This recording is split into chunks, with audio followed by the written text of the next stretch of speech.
Assalamualaikum warahmatullahi wabarakatuh. Kembali lagi di channel RM Story. Warung makan itu selalu ramai, apalagi di jam makan siang. Letaknya di pinggir jalan besar, tidak jauh dari kampus dan beberapa kantor. Tempatnya tidak mewah, tapi bersih dan selalu ramai. Meja-mejanya dari kayu, bangku panjang, dan kipas angin tergantung di langit-langit. Dindingnya penuh coretan harga menu, dan aroma masakan selalu menggoda sejak pagi. Siti sudah 2 tahun kerja di situ. Dia mulai dari bantu-bantu di dapur, lalu dipercaya jadi pelayan karena lincah dan cepat tanggap. Dari pagi sampai malam, langkahnya tidak pernah berhenti. Mulai dari ambil pesanan, antar makanan, sampai bersihin meja yang kotor. Tapi dia tidak pernah ngeluh, senyumnya selalu sama. Lembut dan tenang, orang-orang suka sama Siti bukan cuma karena dia cekatan tapi juga ramah. Pelanggan yang datang sering sengaja pilih meja yang dilayani Siti. "Sit, tambah sambalnya 2. "Ya, tapi yang gak terlalu pedas," kata seorang bapak berkemeja putih. Siti langsung mengangguk. "Siap, Pak, saya ambilkan sekarang." Dia hafal pesanan langganan satu persatu. Tidak butuh catatan, tidak perlu tanya ulang. Bahkan anak magang yang baru sering minta tolong ke Siti kalau kelabakan. Siti tidak sombong, dia bantu tanpa banyak bicara. Dalam hatinya, pekerjaan ini bukan sekadar cari uang, tapi juga tempat di mana dia merasa dihargai. Dulu dia cuma gadis desa yang merantau tanpa tujuan. Sekarang, dia punya arah, tapi bukan itu saja yang bikin hari-harinya terasa ringan. Ada satu hal yang bikin dia selalu semangat datang pagi-pagi ke warung. Namanya Budi. Lelaki berkulit sawo matang, rambut rapi, dan selalu pakai kemeja lengan panjang. Pertama kali datang sebagai pelanggan, sekarang malah jadi seseorang yang mengisi hidup Siti. Budi awalnya cuma mampir makan, lalu datang lagi besoknya, lalu besoknya lagi. Sampai akhirnya hampir tiap hari. Duduknya selalu sama meja dekat jendela. Pesanannya juga tidak berubah. Nasi goreng spesial tanpa bawang merah, es jeruk sedikit es. Dari situ Siti mulai hafal dan sering menyapanya lebih. Dulu lama-lama mereka ngobrol. Kadang soal cuaca, kadang soal kerjaan. Sampai akhirnya saling tukar nomor dan mulai sering chatting. Siti tahu Budi kerja di toko elektronik. Penghasilannya cukup. Orangnya kalem tapi tegas, Siti suka itu. Dari situ hubungan mereka tumbuh cepat. 2 bulan setelah kenalan mereka jadian. Budi sering jemput Siti pulang kerja lalu makan di luar. Kadang Budi nginep di kos Siti kalau malam hujan. Awalnya Siti ragu, tapi makin lama dia merasa nyaman. Mereka seperti sudah cocok dari awal. Saling ngerti, saling isi. "Kalau kamu berhenti kerja di sini, kita bisa cari warung sendiri," kata Budi suatu malam, sambil rebahan di kasur kos Siti yang sempit. Siti tersenyum kecil. "Aku gak mau berhenti dulu. Aku senang kerja di sini. Pelanggannya baik. Bos juga gak galak." Budi diam sebentar, lalu mengusap rambut Siti. "Iya, aku ngerti. Tapi nanti kalau kita udah serius, kamu gak usah kerja capek-capek." Siti tidak menjawab, tapi dalam hati dia senang. Kata-kata itu seperti janji. Janji bahwa Budi benar-benar mau sama dia. Bukan cuma main-main. Hubungan mereka sudah sampai ke titik di mana keluarga masing-masing sudah saling tahu. Siti pernah diajak ke rumah Budi. Ibunya ramah, tapi cenderung pendiam. Siti maklum, mungkin masih belum percaya penuh. Tapi yang penting, Budi serius. Di warung, Budi juga dikenal semua orang. Pelayan lain sering godain Siti kalau Budi datang. "Itu pacarmu datang, Sit. Senyummu langsung lebar tuh," kata Yani, pelayan senior, sambil cekikikan. Siti cuma cengar-cengir. Biasa aja, tapi jelas. Ada kebahagiaan yang tidak bisa disembunyikan dari wajahnya. Saat Budi datang, Siti langsung berubah jadi lebih ceria. Bahkan pelanggan yang lain sering goda mereka berdua. Mbak Siti sama Mas Budi itu cocok banget. Udah kayak sinetron," kata pelanggan ibu-ibu sambil ketawa. Budi cuma senyum dan melambaikan tangan. Hari-hari berjalan seperti itu. Siti kerja dari pagi sampai malam. Capek tapi hatinya senang. Dia tidak minta lebih. Makan cukup, tempat tinggal ada, dan ada orang yang dia sayang. Malam-malam di kos juga tidak lagi sepi. Ada Budi yang sesekali datang, bawa makanan, atau hanya duduk ngobrol sampai ngantuk. Kadang Siti berpikir, mungkin ini yang namanya bahagia. Dia memang tidak punya banyak teman. Sehari-hari cuma kerja dan pulang. Tapi itu sudah cukup. Di warung, dia dihargai. Di rumah dia dicintai. Hidupnya sederhana tapi tenang. Tapi bukan berarti semuanya selalu mulus. Ada saja pelanggan yang cerewet, yang suka marah-marah tanpa alasan. Ada juga pelayan baru yang iri karena Siti sering dipuji. Tapi Siti tidak peduli. Dia tahu yang penting kerja benar. Sisanya biar orang lain yang nilai. Selama ini, bos juga tidak pernah komplain. Malah sering kasih bonus kecil kalau warung lagi rame. Malam itu, Siti duduk di lantai kos. Lampu sudah dimatikan. Budi baru pulang, dan kamar jadi terasa sunyi lagi. Di luar, suara motor sesekali lewat. Angin malam masuk dari jendela kecil yang dibuka setengah. Siti memeluk lutut. Dia tidak bisa tidur. Bukan karena ada yang salah, tapi karena pikirannya masih berputar-putar. Tadi Budi bilang pengen kita nikah 2 bulan lagi. Tapi cukup gak ya uang kita? Aku juga belum nabung banyak. Dia menghela napas. Di depan, ada kalender tergantung. Bulan ini sudah masuk minggu kedua. Kalau benar 2 bulan lagi, artinya tinggal 8 minggu. Siti tidak takut, tapi dia juga belum siap sepenuhnya. Kos ini kecil, gak pantas buat ditinggali 2 orang. Tapi kalau mereka sewa rumah, uangnya dari mana? Dari luar, terdengar suara pintu gerbang diketuk pelan. Siti berdiri, tapi tidak buka. Dia tahu itu cuma tetangga kos yang baru pulang. Kadang suara seperti itu bikin merinding. Apalagi kalau malam-malam dan keadaan sunyi. Tapi Siti sudah biasa. Hidup sendiri memang harus berani. Dia duduk lagi, kali ini tiduran sambil menghadap dinding. Kamar ini hanya cukup buat 1 kasur tipis, lemari kecil, dan gantungan baju di pojok. Tapi semua tertata rapi. Wangi sabun mandi masih terasa karena baru selesai cuci muka. Kalau nikah nanti, aku harus kerja apa ya? Gumamnya pelan. Dia ingin tetap kerja. Tapi Budi sudah bilang, kalau bisa dia tinggal di rumah saja. Jaga anak, urus rumah. Siti tidak keberatan, tapi dia juga tidak mau jadi perempuan yang sepenuhnya bergantung. Dia ingin tetap punya penghasilan sendiri, walau sedikit. Suara kipas angin bergemerisik pelan. Siti mulai memejamkan mata, tapi pikirannya belum benar-benar tenang. Entah kenapa ada sesuatu yang mengganjal.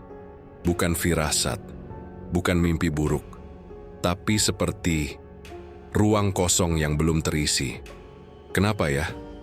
Aku kayak ngerasa belum tenang, gumamnya lagi. Dia tidak tahu apa yang kurang.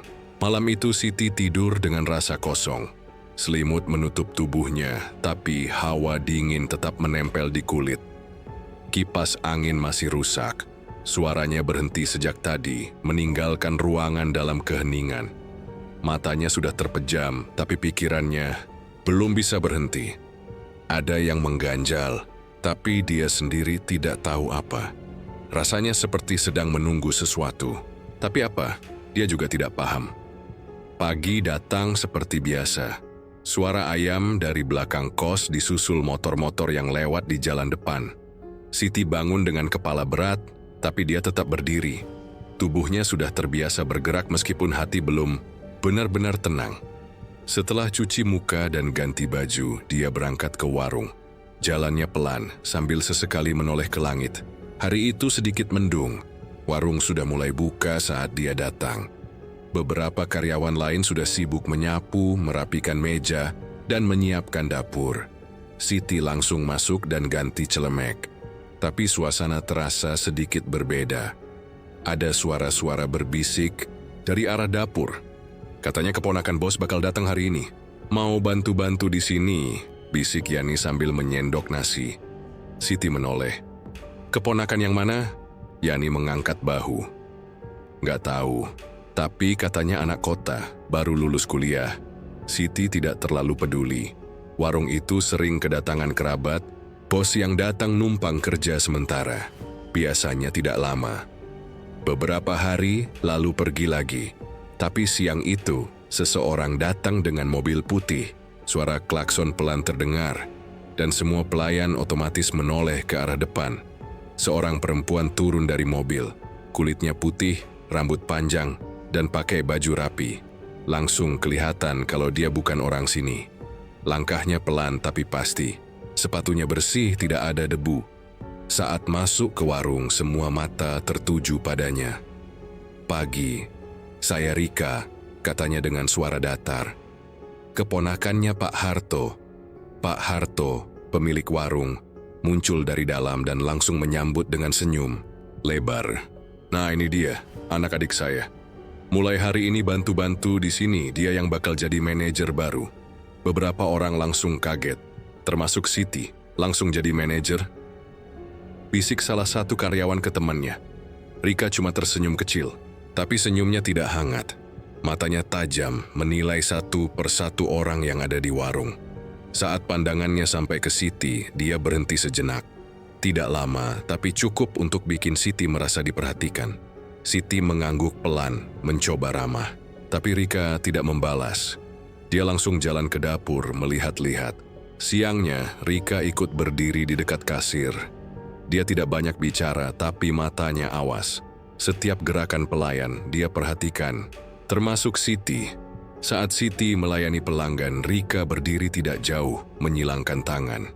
"Mbak, sambalnya satu aja, jangan kebanyakan," kata pelanggan sambil tersenyum. Siti mengangguk. "Siap, Pak." Baru saja dia berbalik, Rika bersuara, "Pelan, jangan lupa senyum, pelayanan itu bukan cuma cepat tapi juga sopan." Siti menoleh senyum tipis. "Iya, Mbak." Sejak saat itu, Siti mulai merasa ada yang tidak enak. Rika tidak pernah marah terang-terangan, tapi komentar-komentarnya tajam. Kadang menyindir, kadang membandingkan, tapi semuanya disampaikan dengan suara halus dan wajah datar. 3 hari pertama masih bisa ditahan. Tapi pada hari keempat, Budi datang. Dia duduk seperti biasa di meja dekat jendela. Tapi kali ini, Rika yang menyapanya lebih dulu. "Makan di sini. Dia masih sering ya?" katanya sambil berdiri di samping meja. Budi mengangguk. "Iya, sudah biasa di sini. Cocok dong, warung ini sekarang saya yang urus. Kalau ada yang kurang tinggal bilang saya."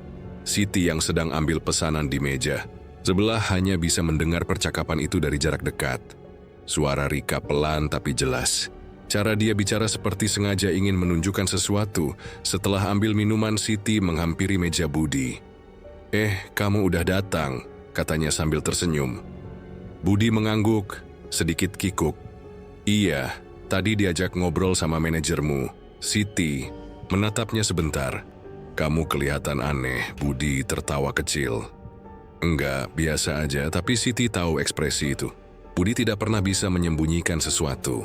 Ada yang berubah. Entah karena cara bicara Rika atau memang ada hal lain. Tapi saat itu, Siti masih mencoba percaya. Dia tidak ingin langsung menuduh. Dia pikir mungkin cuma perasaan saja. Tapi besoknya, Rika duduk di meja depan lebih lama. Kali ini dia pakai baju lebih mencolok. Riasan tipis tapi cukup mencuri perhatian. Dan lagi-lagi, dia duduk dekat meja Budi. "Aku pesan seperti kemarin ya. Tapi es jeruknya dikurangin esnya," katanya ke pelayan lain. Tapi sambil melirik ke arah Budi, Siti melihat itu dari jauh. Dadanya mulai tidak tenang, tapi dia tetap bekerja seperti biasa, sampai akhirnya Rika memanggilnya. "Siti, sini bentar," katanya sambil berdiri di dekat dapur. Siti mendekat. "Iya, Mbak. Kalau ngelayanin tamu, jangan sambil ngobrol. Saya lihat tadi kamu sama Mas Budi itu terlalu santai. Bisa bikin pelanggan lain risih." Siti terdiam. "Dia memang langganan lama, Mbak. Saya udah biasa ngobrol." Rika menatapnya tajam. "Tetap harus profesional. Di sini kamu pelayan, bukan temannya pelanggan." Siti mengangguk pelan, tidak mau memperpanjang. Tapi dalam hatinya dia mulai merasa terganggu. Ucapan itu bukan sekadar teguran. Ada nada menyindir yang jelas terasa. Malam harinya Siti dan Budi bertemu di kos, tapi suasananya tidak seperti biasa. Budi lebih banyak diam. "Kamu kenapa?" tanya Siti. "Enggak, cuma capek," jawab Budi. Siti menatapnya lama. "Dia deketin kamu ya?" Budi kaget. "Siapa?" "Rika." Budi terdiam, lalu tertawa kecil. "Ah, kamu mulai curiga-curiga, gak ada apa-apa." Siti menarik napas. "Aku cuma nanya. Dia cuma ngobrol biasa, lagian kamu kan tahu aku sayang sama kamu."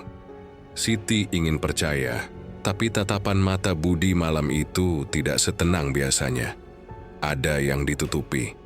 Tapi Siti memilih diam. Dia tidak mau ribut. Hubungan mereka sudah cukup jauh.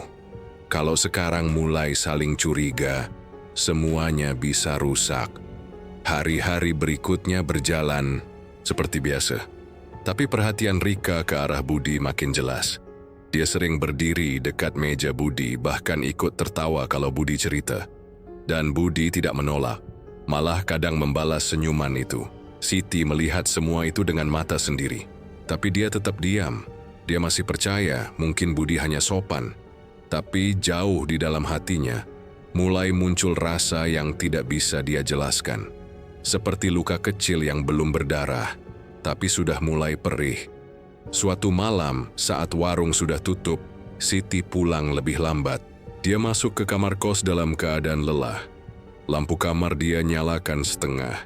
Dia duduk di lantai, menatap dinding kosong di depannya. Hatinya berat, tapi tidak tahu harus marah ke siapa. Semua masih samar, tapi dia tahu Rika bukan orang biasa. Caranya bicara, cara dia memandang orang, semuanya dingin dan tajam. Bukan seperti orang baru yang sekadar ingin bantu usaha keluarga. Suara dari luar kamar terdengar samar. Seperti langkah pelan di gang sempit, disusul suara pintu kamar sebelah ditutup dengan cepat. Tirai jendela terus bergerak pelan, seolah dihembus angin yang tidak terlihat. Siti masih duduk bersandar di dinding, memeluk lutut. Matanya terbuka, tapi pandangannya kosong. Pikirannya dipenuhi tanya yang tidak punya jawaban. Tentang Rika, tentang Budi, tentang semua hal yang mulai berubah tanpa bisa dia kendalikan. Sudah hampir sebulan sejak Rika datang ke warung. Dan sejak itu, semua mulai tidak nyaman. Awalnya Siti mencoba berpikir positif. Mungkin dia hanya perlu menyesuaikan diri dengan atasan baru. Tapi makin hari, perlakuan Rika makin jelas arahnya, mulai dari hal kecil. Rika sering sengaja menyuruh Siti ambil pesanan meja paling jauh, padahal ada pelayan lain yang lebih dekat. Kadang disuruh beresin dapur pas jam makan siang saat pelanggan ramai. Alasan Rika selalu sama. "Kamu kan yang paling cepat, biar yang lain fokus bagian depan." Tapi Siti tahu itu bukan soal efisiensi. Itu soal sengaja bikin dia kerja lebih banyak dari yang lain. Pernah suatu siang, warung sedang penuh, dan Siti sedang mengantar 5 piring sekaligus ke meja panjang dekat jendela. Belum sempat dia letakkan semua piring, Rika tiba-tiba bicara. "Keras, Siti, sambalnya salah tuh." "Saya udah bilang tadi, sambal yang di meja 2 itu harus sambal hijau." Suara Rika keras dan sengaja dibuat agar semua pelanggan dengar. Beberapa orang langsung menoleh. Siti kaget, tapi tetap tenang. "Maaf, Mbak. Saya benerin sekarang." Rika mendekat, berdiri di sampingnya. "Kalau kerja, jangan buru-buru tapi malah salah. Pelayanan kita jadi kelihatan gak profesional." Siti mengangguk lagi, tapi dalam hatinya mendidih. Dia tahu, sambal itu memang tidak pernah diminta ganti. Rika cuma cari-cari alasan untuk menjatuhkan dia di depan orang banyak. Setelah kejadian itu, bisik-bisik mulai muncul. Beberapa pelayan muda mulai menjauh dari Siti. Di dapur, dia kadang mendengar gumaman pelan. Katanya Siti tuh mulai males ya. Cuman modal disayang bos aja, bisik salah satu anak baru. Siti tidak menanggapi. Tapi malam-malamnya jadi lebih berat. Di kos dia sering menangis pelan sendirian, takut terdengar tetangga kamar. Dia bukan orang lemah, tapi ketika semua yang dia bangun mulai diganggu dari dalam, rasa lelah itu tidak bisa dihindari.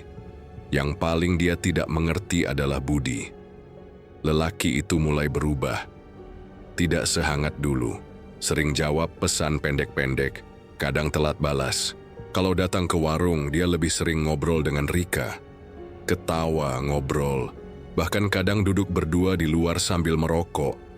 Suatu malam Siti coba bicara. "Kamu kenapa sekarang susah dihubungi?" Budi menjawab sambil menatap layar ponselnya. "Kerjaan lagi padat." Siti duduk di sampingnya. "Aku lihat kamu sekarang sering ngobrol sama Rika." Budi menoleh sebentar. "Ya biasa aja, dia ngajak ngobrol masa aku diem? Tapi kamu kayak lebih nyaman ngobrol sama dia daripada aku." Budi menghela napas lalu menatap Siti. "Sit, kamu tuh terlalu mikir. Semua hal dibawa perasaan. Aku capek kalau kamu terus curiga." Siti diam. Hatinya perih tapi dia tidak membalas. Dia pikir, mungkin benar dia terlalu sensitif. Mungkin ini cuma masa sulit sementara. Dia masih ingin percaya Budi. Walau di matanya, Budi mulai seperti orang yang berbeda. Di warung Rika makin agresif. Dia mulai sering berdiri di dekat Siti seolah mengawasi. Sekali waktu saat Siti sedang membersihkan meja, Rika mendekat dan bicara pelan.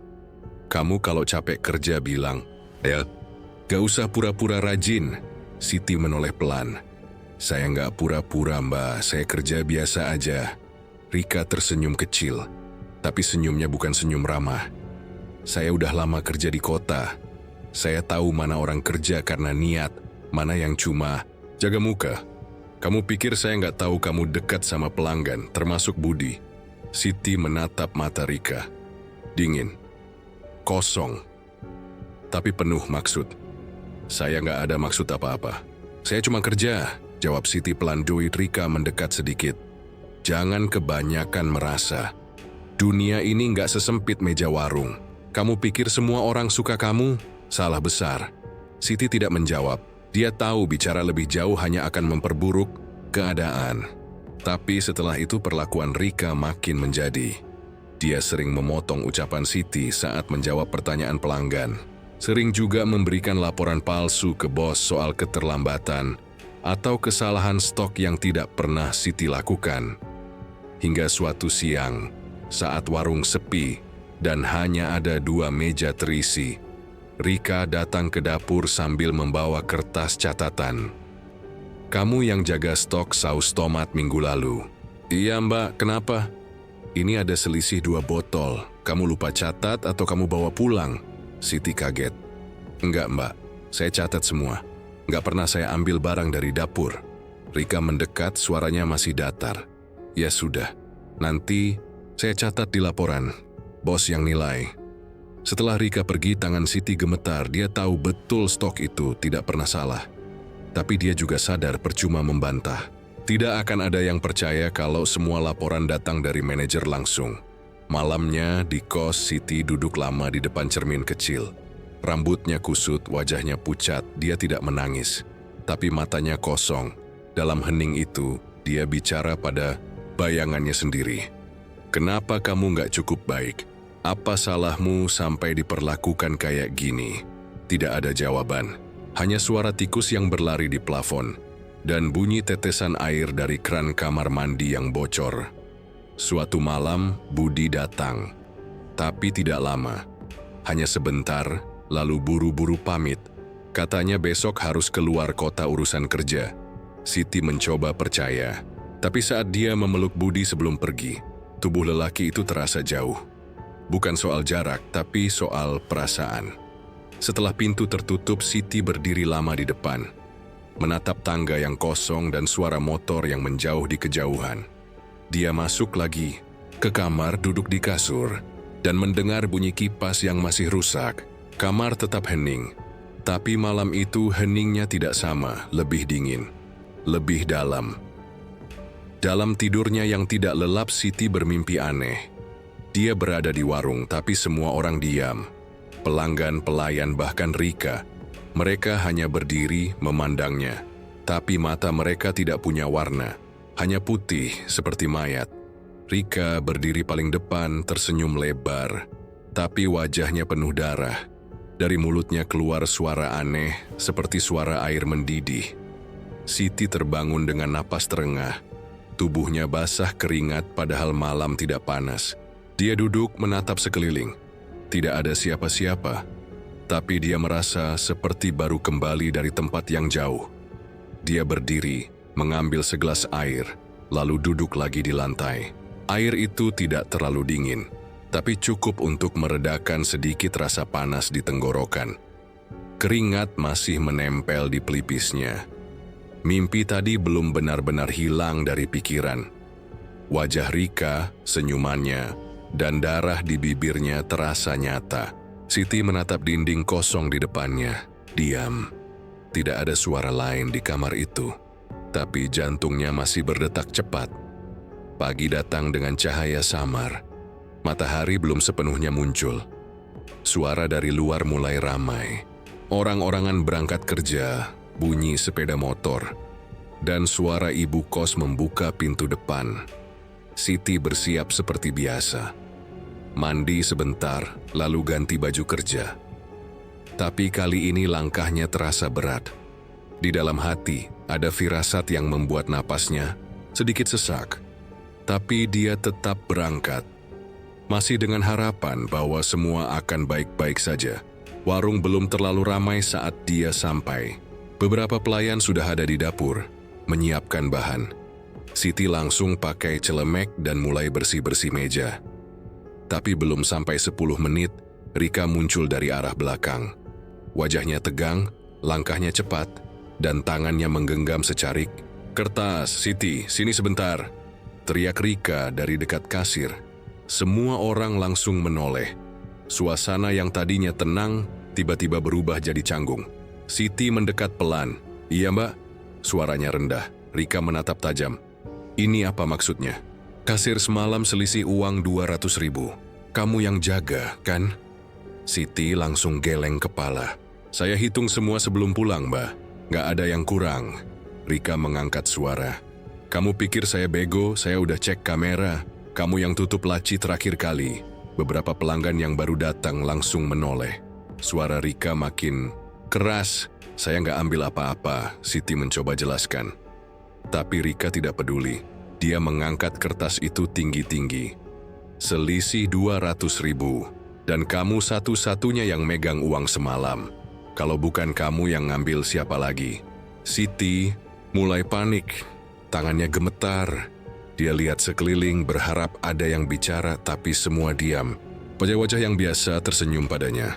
Sekarang hanya memandang tanpa ekspresi, termasuk Budi. Dia berdiri di pojok dekat jendela, tidak jauh dari sana.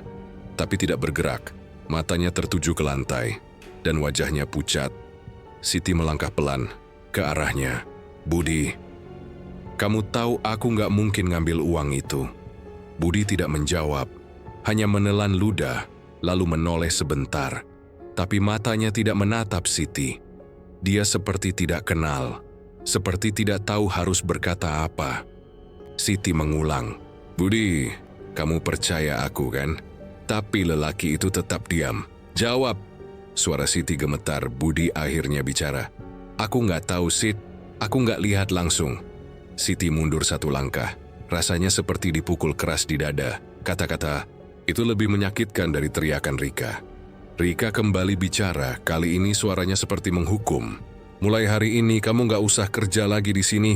Saya nggak butuh karyawan yang nggak jujur." Siti menoleh cepat. "Mbak, jangan asal tuduh. Saya nggak keluar, sekarang juga," bentar Rika. Siti berdiri diam. Nafasnya sesak, tapi tidak. Tuizda yang membela. Tidak ada satupun yang bicara. Semua hanya menatap menunggu dia pergi.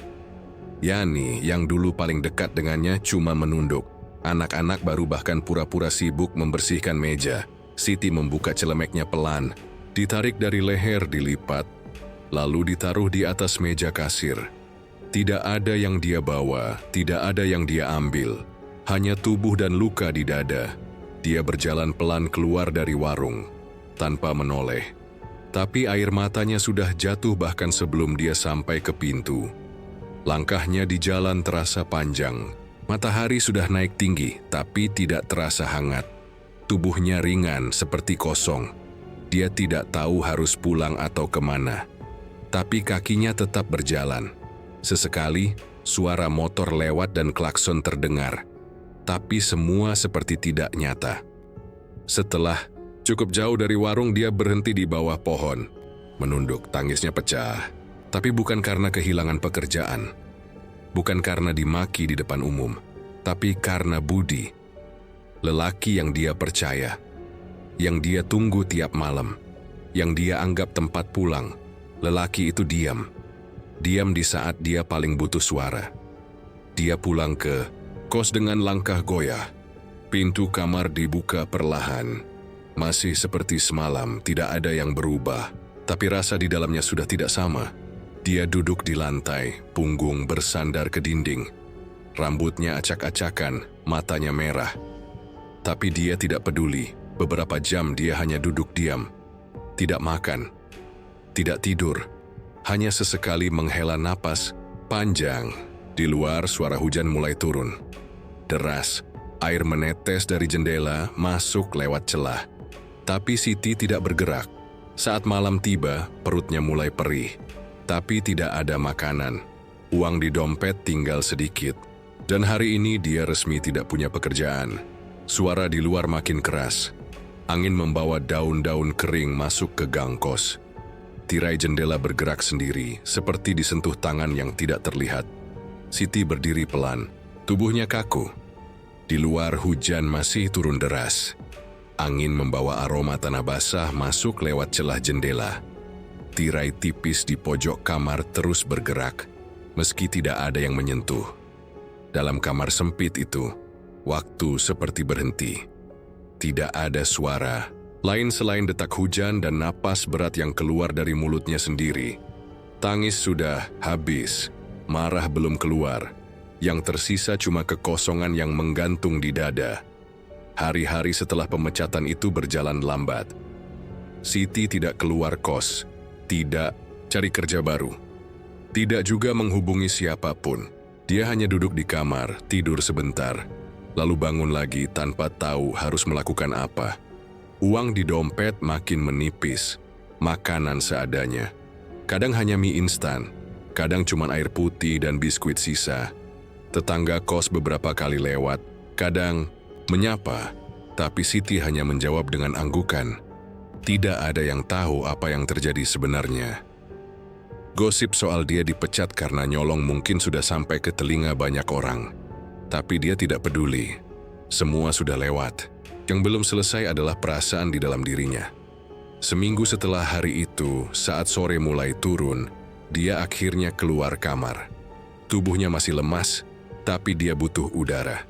Dia berjalan pelan ke jalan raya, menuruni gang kecil tempat kosnya berada. Di sepanjang jalan, orang-orang mulai ramai. Suara kendaraan, tukang jualan, dan anak-anak main di pinggir jalan jadi latar belakang yang asing di telinganya. Dia tidak tahu mau kemana. Tapi kakinya bergerak sendiri, membawa tubuh yang sudah seminggu membusuk di kamar itu keluar. Sampai akhirnya dia berhenti di depan sebuah minimarket. Di seberangnya ada mobil putih parkir dengan mesin masih menyala. Dia tidak langsung sadar, tapi saat menoleh, matanya menangkap sesuatu yang membuat jantungnya berhenti sejenak.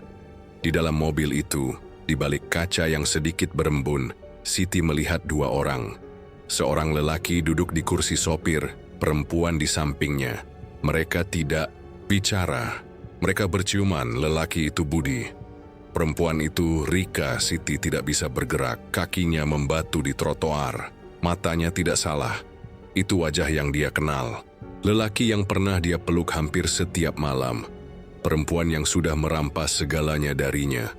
Mereka berdua kini duduk di dalam mobil yang hangat, saling menempelkan bibir, seolah tidak pernah ada yang terluka di luar kaca itu. Mobil itu bergoyang pelan, lampu kabut menyala. Dari arah pintu belakang minimarket, suara musik kecil keluar, tapi semua itu tidak masuk ke telinga Siti. Yang ada hanya desis di dalam kepala. Suara lirih yang berkata, "Habis kamu, Siti. Kamu udah habis." Saat mobil itu akhirnya bergerak pelan dan meninggalkan parkiran, Siti masih berdiri di tempat. Orang-orang lalu lalang di sekitarnya, tapi dia tidak bergerak. Dunia di sekitarnya berjalan, tapi hidupnya berhenti. Malam itu, dia kembali ke kosan. Hujan turun lagi meski tidak deras. Bajunya basah tapi dia tidak peduli. Pintu kamar dibuka pelan. Tidak ada cahaya, tidak ada suara. Dia duduk di kasur, memeluk lutut. Tapi kali ini tidak ada air mata. Hatinya sudah pecah tapi tidak bersuara. Dia tidak bisa menelan kenyataan bahwa Budi, lelaki yang dia bela mati-matian, ternyata bisa secepat itu pindah ke pelukan perempuan lain. Bahkan bukan perempuan lain, tapi perempuan yang sudah menghancurkan hidupnya. Rika tidak hanya ambil pekerjaannya, dia juga ambil satu-satunya orang yang dia percaya. Tinuapua yang Siti jaga hancur dalam seminggu. Dia tidak ingin bunuh diri, tapi juga tidak ingin hidup seperti ini terus. Dalam pikirannya, hanya ada satu hal yang bisa sedikit mengobati semua ini. Balas dendam. Siti tidak tahu caranya, tapi dia tahu ada orang-orang yang bisa bantu. Orang pintar, dukun, atau apapun sebutannya. Malam itu dia mulai cari tahu. Dia tulis satu nama dari cerita lama yang pernah dia dengar dari tukang sayur di pasar. Seorang dukun tua di desa kecil yang katanya bisa bikin orang celaka hanya dengan sebutan nama Mbah Karso.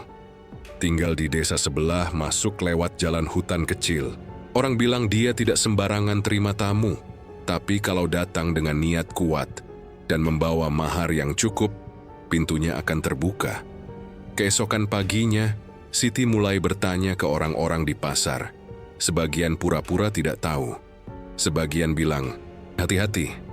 Tapi satu ibu tua, penjual pisang, memberi arah. Kalau dari sini naik ojek sampai perempatan Batu Gede. Terus jalan kaki ke arah barat. Ada jalan kecil masuk ke hutan. Rumahnya paling ujung. Tapi jangan banyak tanya di desa. Nama Mbah Karso nggak disukai warga situ. Siti mengangguk. Dia mengerti. Urusan seperti ini memang tidak untuk diumbar. Hari itu juga, dia jual satu-satunya kalung emas peninggalan ibunya. Kalung itu sudah lama dia simpan untuk jaga-jaga. Tapi, sekarang bukan soal uang. Ini soal harga diri. Malamnya, dia duduk di kamar dengan cahaya lampu kecil. Di depannya ada kertas kosong dan pensil. Dia tulis nama Rika perlahan. Huruf demi huruf, lalu nama ayahnya yang dia ingat dari obrolan singkat dulu di warung. Setelah selesai dia baca pelan. Rika Astuti, anak Pak Slamet. Suara itu dia seulang 3 kali.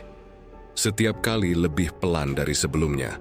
Lalu dia diam. Di luar suara malam mulai terdengar. Jangkrik bersautan.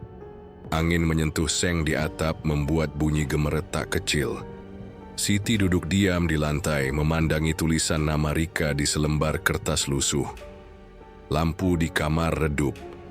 Hanya satu bohlam kecil tergantung di langit-langit. Udara terasa lebih dingin dari biasanya. Tapi tubuh Siti tidak menggigil. Dia sudah tidak takut dingin. Yang dia rasakan sekarang cuma satu hal, keyakinan. Pagi datang tanpa suara. Siti tidak tidur malam itu. Dia hanya duduk sambil menunggu. Langit terang. Saat suara ayam terdengar dari kejauhan, dia berdiri mengganti baju dan memasukkan satu tas kecil ke dalam ransel. Isinya cuma baju ganti, dompet, dan bekas bungkus kalung ibunya yang semalam sudah dia jual. Uang dari hasil penjualan itu dia simpan di plastik hitam, diikat karet 2 lapis, lalu diselipkan di dalam bra. Dia tidak pamit ke siapa-siapa. Tidak bilang ke tetangga kos. Tidak juga meninggalkan pesan. Pagi itu dia keluar gang, lalu naik ojek ke pasar kecil tempat dulu dia biasa belanja. Dari sana dia lanjut naik motor sewaan menuju desa, yang disebut ibu penjual pisang beberapa hari lalu. Perjalanan ke sana tidak terlalu jauh, tapi jalannya sempit dan rusak. Setelah sampai di perempatan batu besar seperti yang disebutkan, Siti turun dan mulai jalan kaki. Di sekelilingnya cuman kebun kosong dan semak liar. Udara lembab, bau tanah dan rumput bercampur. Tidak ada rumah, tidak ada orang lewat. Hanya suara langkah kakinya sendiri di atas tanah kering. Sekitar 15 menit berjalan, dia melihat jalan setapak kecil yang masuk ke hutan bambu. Jalannya gelap meski hari sudah siang. Pohon-pohon tinggi menutup cahaya. Daun-daun kering berserakan di tanah, menciptakan suara gemerisik setiap kali diinjak. Siti ragu sejenak di depan jalan itu, tapi lalu melangkah masuk. Langkahnya lambat, tapi pasti. Dalam hatinya dia baca ulang nama itu, Mbah Karso. Sekitar 200 meter ke dalam hutan dia melihat sebuah rumah kayu tua di ujung jalan. Rumah itu kecil, berdinding anyaman bambu, dan beratap rumbia. Asap tipis keluar dari celah atapnya. Di depannya ada 2 patung batu kecil yang ditutup kain putih kotor. Halaman dipenuhi dedaunan yang tidak disapu. Siti berdiri beberapa meter dari pintu. Tidak ada suara dari dalam. Dia hampir mundur, tapi sebelum dia sempat berpaling, suara berat terdengar dari balik pintu. Masuk aja, nggak usah takut. Suaranya pelan tapi jelas. Tidak seperti teriak, tapi langsung sampai ke telinga. Siti melangkah pelan mendekat. Pintu terbuka sendiri. Di dalamnya gelap. Hanya cahaya redup dari lampu minyak di sudut ruangan. Bau kemenyan menusuk hidung. Asap tipis mengambang di udara. Di pojok ruangan seorang lelaki tua duduk di atas tikar usang. Rambutnya panjang, wajahnya keriput, matanya tajam meski tidak menatap langsung. "Kamu Siti, kan?" tanyanya tanpa melihat Siti berhenti di tengah ruangan. "Iya, saya yang nanya-nanya soal Mbah." Mbah Karso mengangguk pelan. "Saya sudah nunggu kamu dari tadi malam. Waktu kamu tulis namanya, saya sudah dengar." Siti tidak mengerti, tapi dia tidak tanya. Dia hanya duduk pelan di seberang tikar. "Saya mau balas dendam, Mbah," katanya. Pelan Mbah Karso mengambil satu kotak kayu dari belakang. Kotaknya kecil, warnanya hitam dan tertutup debu. Dia buka perlahan. Di dalamnya ada boneka kayu seukuran telapak tangan. Bentuknya kasar. Tidak ada wajah, tidak ada baju. Hanya kayu tua yang dipahat seperti manusia. Di sampingnya ada 7 paku berkarat panjangnya kira-kira sejengkal. "Saya kasih ini," kata Mbah Karso. "Ini bukan boneka biasa, ini jembatan." Siti menatap boneka itu. Ada sesuatu yang aneh, seperti berdenyut pelan. Tapi dia tidak tanya. "Kamu bawa maharnya?" tanya Mbah Karso lagi. Siti mengangguk lalu menyerahkan uang dari plastik hitam. Mbah Karso tidak menghitung, hanya meletakkannya di sudut ruangan. "Kamu mau perempuan itu menderita?" tanya Mbah Karso tanpa emosi. "Iya," jawab Siti. "Saya mau dia ngerasain sakit yang saya rasain, bahkan lebih." Mbah Karso menutup kotak pelan lalu mendorongnya ke arah Siti. "Ambil, simpan di tempat yang sepi, jangan sampai dilihat orang. Setiap tengah malam tusuk 1 paku ke bagian tubuh boneka ini. Tapi sebelum tusuk kamu harus sebut nama lengkapnya dan nama bapaknya. Lalu bayangin wajahnya. Waktu tusuk jangan ragu, harus pakai emosi. Kalau setengah-setengah tidak akan bekerja." Siti mengangguk pelan. Nafasnya berat, jangan berhenti. "Sebelum 7 malam selesai," lanjut Mbah Karso. "Kalau berhenti di tengah akibatnya bisa berbalik ke kamu." Siti menatap Mbah Karso. "Kalau sudah 7 malam, kalau kamu ikuti semua, yang kamu inginkan akan terjadi. Tapi ada harga yang harus dibayar. Bukan sekarang, tapi nanti." Siti diam. "Jiwamu nggak akan sama lagi, Sit. Tapi kamu akan puas." Mbah Karso berdiri, lalu memadamkan lampu minyak. "Sekarang pulang, mulai malam ini. Jangan tunggu lama-lama. Energinya sedang kuat." Siti menerima kotak itu dengan 2 tangan. Kotaknya dingin, seperti baru dikeluarkan dari dalam tanah. Dia berdiri mengangguk sekali lalu keluar pelan. Saat dia berjalan meninggalkan rumah itu, udara di sekitarnya terasa lebih tebal. Hutan tidak bersuara. Tidak ada angin, tidak ada burung. Tapi langkahnya terasa ringan. Seperti ada sesuatu yang ikut berjalan bersamanya. Perjalanan kembali ke kota terasa berbeda. Siti tidak banyak bicara selama di atas motor. Kepalanya penuh suara-suara kecil yang datang dan pergi.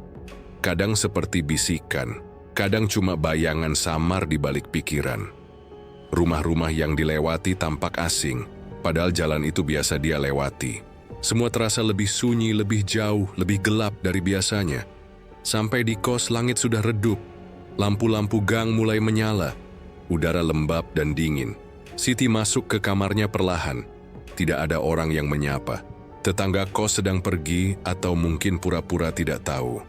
Dia mengunci pintu, menaruh ransel, lalu duduk di lantai. Kotak dari Mbah Karso dia taruh di depan. Tangannya gemetar sedikit saat membuka tutupnya. Boneka kayu itu masih sama. Kaku, dingin dan kasar. 7 paku berkarat tersusun rapi di sampingnya. Siti mengambil satu paku, lalu memegang boneka itu dengan tangan kiri. Jarinya menekan pelan bagian kaki boneka. Jam di dinding menunjukkan hampir tengah malam. Dia menunggu. Tidak ada suara, tidak ada angin. Kamar sunyi total, tirai tidak bergerak. Udara diam seperti menahan napas. Saat jarum jam menyentuh angka 12, Siti mulai bicara. Rika Astuti, anak Pak Slamet. Suara Siti pelan tapi jelas. Matanya tidak berkedip. Dalam pikirannya, wajah Rika muncul.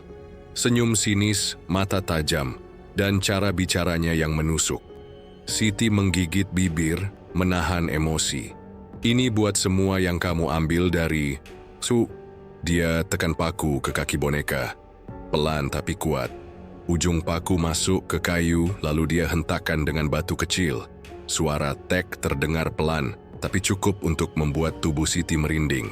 Tidak ada suara lain, tidak ada angin, tidak ada reaksi aneh. Hanya rasa dingin di tengkuk dan napas yang berat. Setelah itu, dia menutup kotak, lalu menyimpannya di bawah tempat tidur. Kamar tetap gelap. Tapi kali ini, sunyinya seperti menunggu. Siti duduk diam beberapa saat, lalu rebah di kasur tipis. Mata terbuka, tapi tubuh lelah.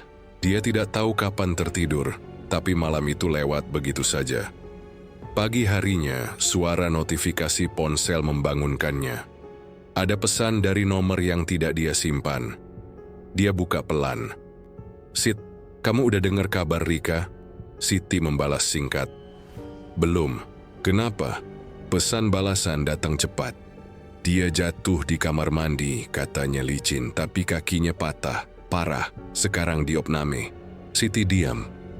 Tidak langsung membalas, tangannya gemetar pelan, dia tatap lantai. Nafasnya berat, lalu pelan-pelan sudut bibirnya naik sedikit. Malam kedua datang cepat, seharian Siti tidak kemana-mana. Dia hanya duduk di kamar, mendengar suara luar seperti dari kejauhan. Selangkah kaki di gang, suara pengamen lewat, bahkan suara televisi dari kamar sebelah.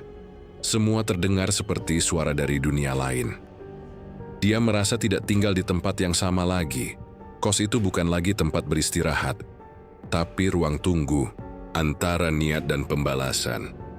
Tengah malam dia kembali buka kotak. Boneka dan paku masih utuh. Paku pertama sudah menancap di kaki. Sekarang gilirannya paku kedua.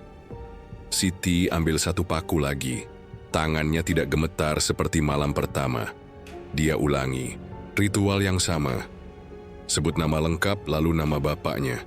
Dia tutup mata membayangkan wajah Rika saat marah-marah di warung. Saat berdiri di depan kasir, menunjuk-nunjuk dia, seolah tidak punya harga diri. Gambar itu begitu jelas, bahkan suara Rika seperti terdengar di telinganya. "Dasar maling, nggak tahu diri."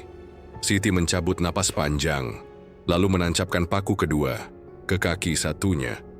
Kali ini lebih dalam, kayu retak sedikit, tapi dia tidak berhenti sampai paku masuk penuh. Lalu dia tutup kotak, duduk diam di lantai. Nafasnya naik turun. Di luar, angin mulai bertiup, tapi hanya sebentar. Setelah itu, malam kembali diam. Pagi ketiga, dia terbangun dengan kepala sedikit pusing, tapi tubuhnya enteng, seperti habis menangis lama dan kehabisan tenaga. Dia tidak masak, hanya minum air putih, lalu duduk di depan cermin kecil, menatap wajah sendiri. Matanya cekung, kulitnya pucat, tapi ada nyala kecil di dalam pandangan itu. Sekitar jam 11 siang, pesan baru masuk. Kali ini dari Yani. "Sid, sumpah, Rika sekarang makin parah, kakinya infeksi, katanya lukanya hitam, baunya busuk." Siti membalas singkat, "Serius?" "Iya, aku juga nggak percaya. Awalnya biasa aja, tapi sekarang katanya dokter bingung, kayak luka bakar tapi nggak ada sebabnya." Siti tidak balas lagi. Dia taruh ponsel, lalu menatap langit-langit kamar. Tangannya memeluk lutut. Di luar, langit cerah. Tapi dalam pikirannya, langit sudah penuh awan gelap. Bukan karena takut, tapi karena tahu. Ini baru mempermulaan hari itu. Dia tidak keluar kamar. Tidak juga mandi. Hanya duduk menunggu malam. Setiap suara di luar seperti pelan-pelan menjauh. Dunia semakin sempit. Hanya ada dia, kotak itu, dan 7 paku yang harus ditanam satu-satu. Menjelang tengah malam, dia siapkan lagi batu kecil untuk memukul. Tapi kali ini dia tidak buru-buru. Dia duduk lama, memandangi boneka itu sebelum mulai. Matanya fokus, nafasnya lambat. Ada sensasi aneh yang tidak bisa dijelaskan. Seperti rasa puas yang pelan-pelan berubah jadi candu. Tapi dia belum tusuk paku ketiga. Belum. Malam itu dia hanya memandangi 2 paku yang sudah tertanam. Lalu membayangkan Rika terbaring di rumah sakit, kesakitan, dan bingung kenapa semua ini terjadi. Siti tidak lagi merasa bersalah. Dia juga tidak merasa bangga. Yang ada hanya rasa ingin melihat semuanya hancur perlahan, seperti hidupnya dulu. Tidak buru-buru, tapi dalam dan panjang malam itu, dia tidur lebih cepat dari biasanya. Tapi bukan karena lelah, bukan juga karena tenang. Di dalam dirinya ada sesuatu yang bergerak pelan, seperti bara yang menyala di dalam lumpur. Mimpinya gelap. Tidak jelas bentuknya, tapi saat dia bangun, dia tahu satu hal. Malam ini harus lanjut. Langit masih gelap saat Siti membuka mata. Udara di dalam kamar dingin dan lembab, seperti ada yang basah merayap di dinding. Tapi dia tidak takut. Dia bangkit dari kasur, duduk di lantai, dan mengeluarkan kotak dari bawah tempat tidur. Tangannya sudah terbiasa membuka tutupnya pelan-pelan, seperti ritual yang tidak boleh disela. Boneka kayu itu tetap diam. 2 paku tertancap di bagian kaki. Malam ini gilirannya perut. Siti mengambil paku ketiga, memegangnya erat, lalu menarik napas dalam. "Rika Astuti, anak Pak Slamet." Suara itu keluar pelan tapi jelas. Dia ucapkan 3 kali. Lalu dia pejamkan mata, membayangkan wajah Rika di dalam pikirannya. Tapi kali ini tidak hanya wajah. Dia bayangkan Rika berdiri di depan cermin, memegang perutnya, lalu menjerit kesakitan. Siti tusukkan paku itu ke bagian perut boneka. Kayunya keras, tapi dia tekan terus sampai paku masuk setengah. Lalu dia pukul perlahan pakai batu kecil. Tek, tek. 2 kali suara itu keluar, lalu paku tertanam penuh. Setelah itu dia tidak langsung menyimpan kotaknya. Dia hanya duduk menatapnya dalam diam. Di luar, suara motor lewat lalu hilang. Setelah itu tidak ada apa-apa lagi. Besoknya sekitar pukul 10 pagi, ponselnya bergetar. 1 pesan masuk, dari nomor yang sama dengan 2 hari lalu. "Sid." Rika makin aneh. Sekarang perutnya bengkak, kayak hamil besar. Tapi keras banget, kayak batu. Siti hanya membaca, tidak membalas, tangannya gemetar sedikit. Bukan karena takut, tapi karena perasaan puas yang perlahan mulai naik ke dada. Dokter bilang gak tahu kenapa. Tes hasilnya normal semua. Tapi dia terus teriak-teriak.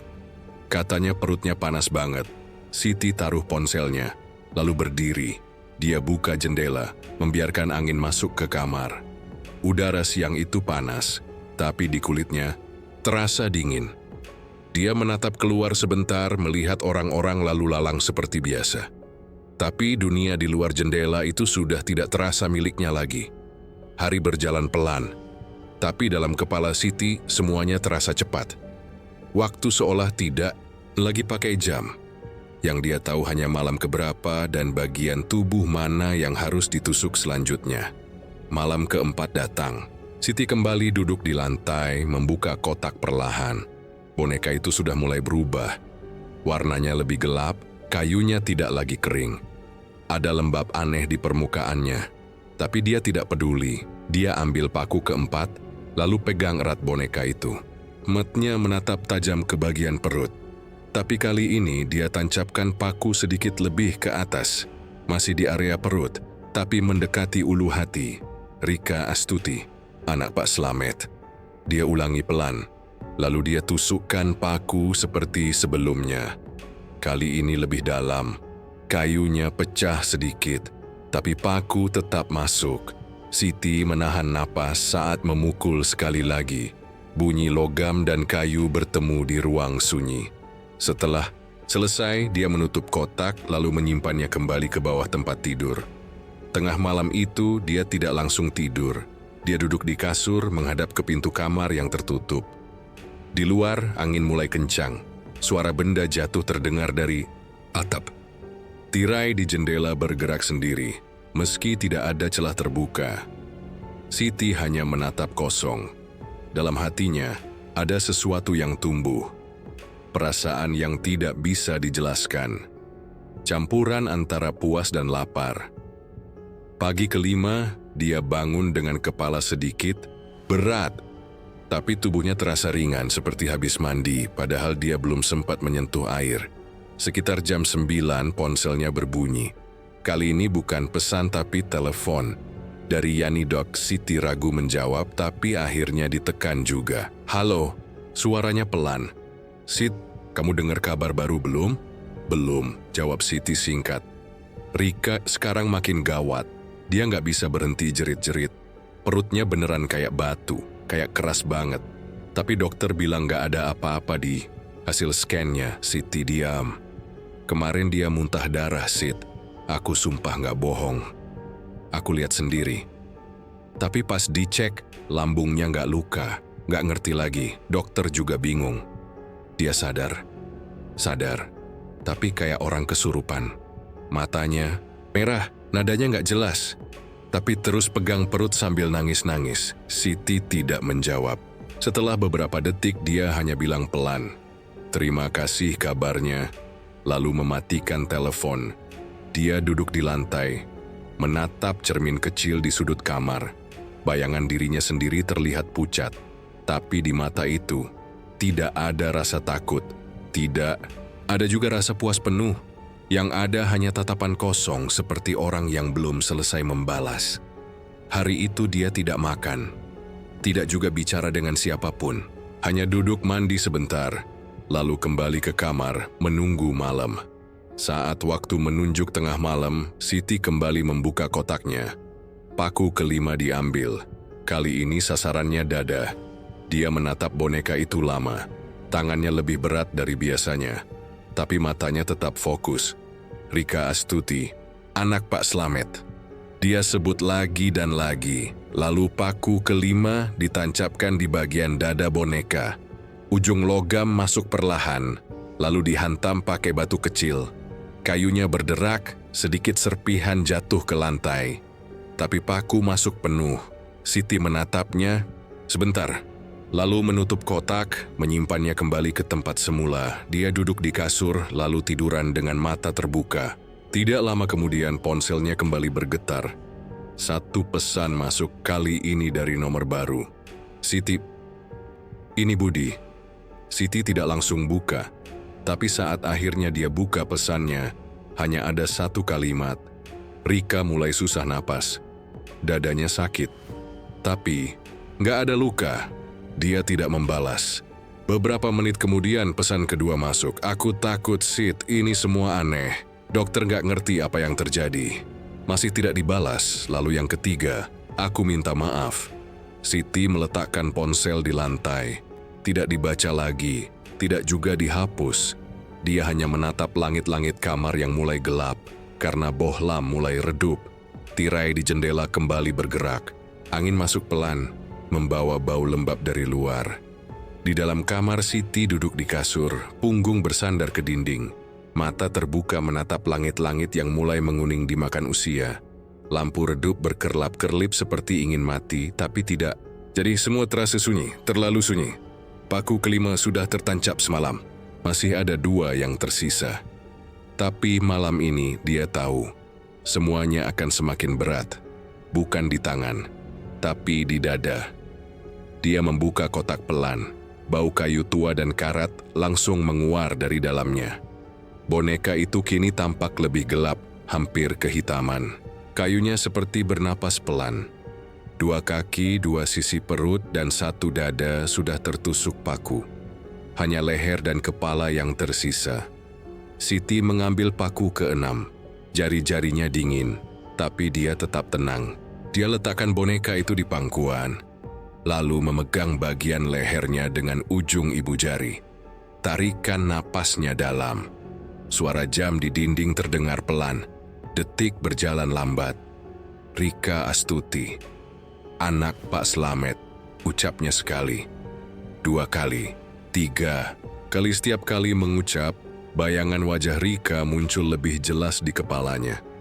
Tapi kali ini, wajah itu bukan sedang marah atau tersenyum, tapi menangis, seperti meminta tolong. Tapi Siti tidak goyah, semua sudah terlambat. Dia tekan paku ke leher boneka, lalu pukul pelan dengan batu kecil. 1 hentakan, paku masuk setengah, 1 lagi. Bunyi kayu retak terdengar jelas. Lalu 1 hentakan terakhir, paku ke-6 tertanam penuh. Saat itu juga, ponselnya berdering. Suaranya nyaring, tiba-tiba seperti merobek kesunyian malam. Layar menunjukkan nomor yang dikenal. Budi Siti tidak langsung angkat. Tapi dering itu tidak berhenti. 30 detik masih menyala. Akhirnya dia tekan tombol.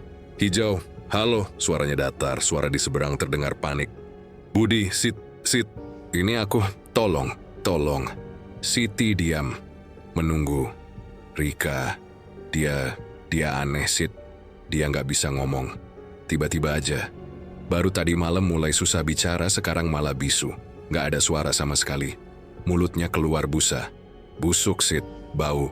Banget. Aku nggak kuat. Siti masih diam. Nafasnya pelan.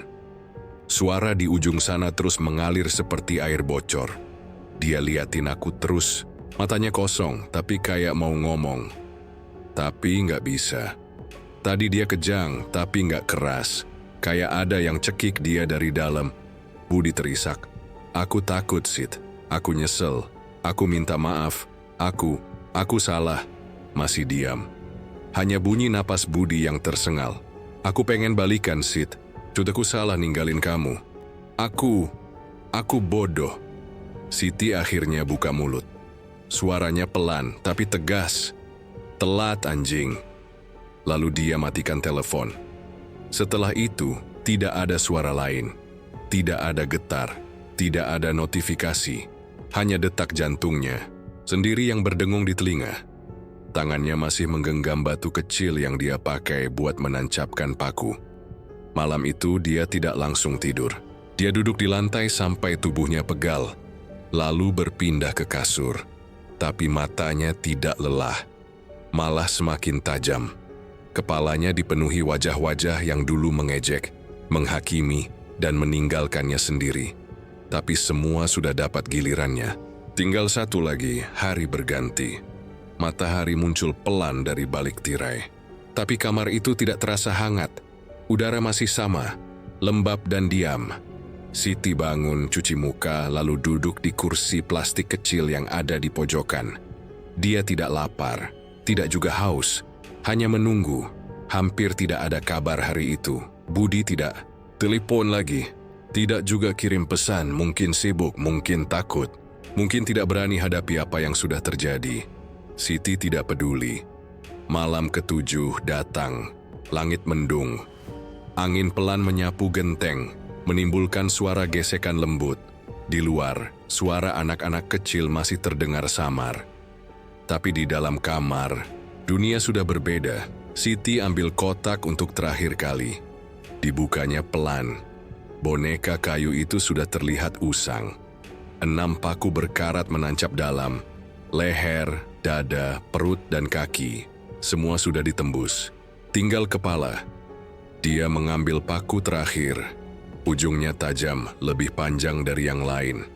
Atau mungkin hanya terasa begitu karena ini yang terakhir. Siti duduk bersila. Boneka diletakkan di pangkuan, lalu diangkat pelan.